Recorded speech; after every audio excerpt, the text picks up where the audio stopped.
Ruth capítulo 1 comienza diciendo que aconteció que en los días en que gobernaban los jueces en Israel hubo hambre en el país y un hombre de Belén de Judá fue a residir en los campos de Moab con su mujer y sus 2 hijos.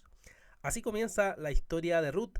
Desde el versículo 1 hasta el versículo 14 nos relata cómo este hombre se había movido con su familia a los campos de Moab. Y entonces lo que iba a pasar ahí es que lamentablemente este hombre llamado Elimelech junto a su esposa Noemí iban a tener hijos en ese lugar, Mahalón y Kelión. Pero tanto Elimelech, Mahalón y Kelión finalmente iban a morir. Y vemos que se nos relata esta triste historia donde mueren estos hombres y estos hombres dejan entonces a sus mujeres. Dejan viuda a Noemí, dejan viuda a Orfa y dejan viuda a Ruth. Entonces lo que ellas hacen es regresar a sus tierras. Y mientras van de regreso, entonces Noemí le dice que ellas tienen que irse de vuelta. Vayan, regrese cada una a la casa de su madre. Le dice que el Señor tenga misericordia de ustedes, como ustedes la han tenido con los que murieron y conmigo. Pero vemos que Orfa llora, Ruth llora y finalmente Orfa vuelve a su lugar y a su tierra. Pero vemos que Ruth se queda. Ella no quiere irse, nos dice. Y luego desde el verso 15 hasta el verso 22 nos muestra la decisión de Ruth de quedarse. Ella le dice que vaya, pero en el verso 16 Ruth le responde: no insistas que te deje o que deje de seguirte, porque a donde tú vayas yo iré y donde tú mores moraré. Tu pueblo será mi pueblo y tu Dios será mi Dios. Donde tú mueras, ahí moriré y ahí seré sepultada. Así haga el Señor conmigo, y aún peor, si algo excepto la muerte nos separa.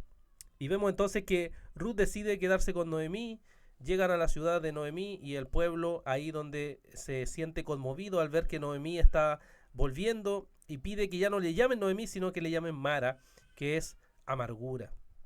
Y vemos ahí en el verso 22 al final, ¿cierto? Dice que y volvió Noemí y con ella su nuera Ruth la Moabita, regresando así de los campos de Moab, llegaron a Belén al comienzo de la siega de la cebada. ¿Qué podemos entonces, hermanos, meditar de este capítulo 1 de Ruth? Vemos que cuando llegan los momentos de dolor y el sufrimiento, nuestra fe es probada. Nuestra fe se ve enfrentada al dolor y en el caso de Noemí, frente a este profundo dolor de que su esposo y sus hijos mueren, llega entonces la amargura. Le llaman amargura a ella porque siente amargura en su corazón por lo que está viviendo. No entiende la razón, no sabe por qué está pasando eso y hay amargura en su corazón. Hermano, cuando te enfrentas al dolor y a la dificultad, ¿hay esa amargura en tu corazón? ¿Hay esa insatisfacción? ¿Hay ese alejamiento quizás hasta de Dios porque no entiendes lo que Dios está haciendo? ¿O hay contentamiento, agradecimiento? En medio del dolor dices, el Señor tiene algún propósito para esto. Ruth, en cambio, podemos ver que decide vivir por la fe. Ella se va a ver enfrentada a problemas que las viudas enfrentaban en ese tiempo, porque no iba a tener sustento para nada. Sin embargo, ella decide vivir por la fe porque cree y confía en el Dios de Noemí.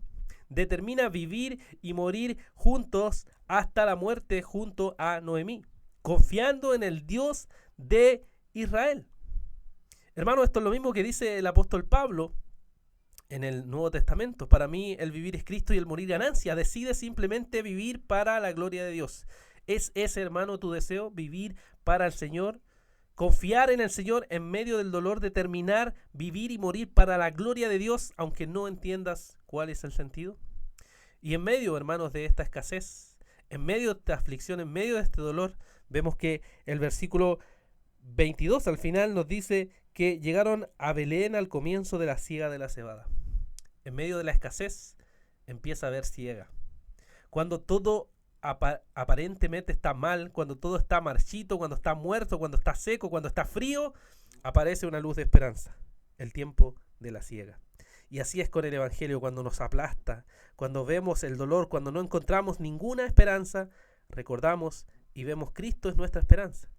Él es el camino, la verdad y la vida. Él es la luz del mundo y que debemos entonces aferrarnos a Él en medio del dolor, en medio de la dificultad, porque Él sabe lo que hace por medio de su obra perfecta.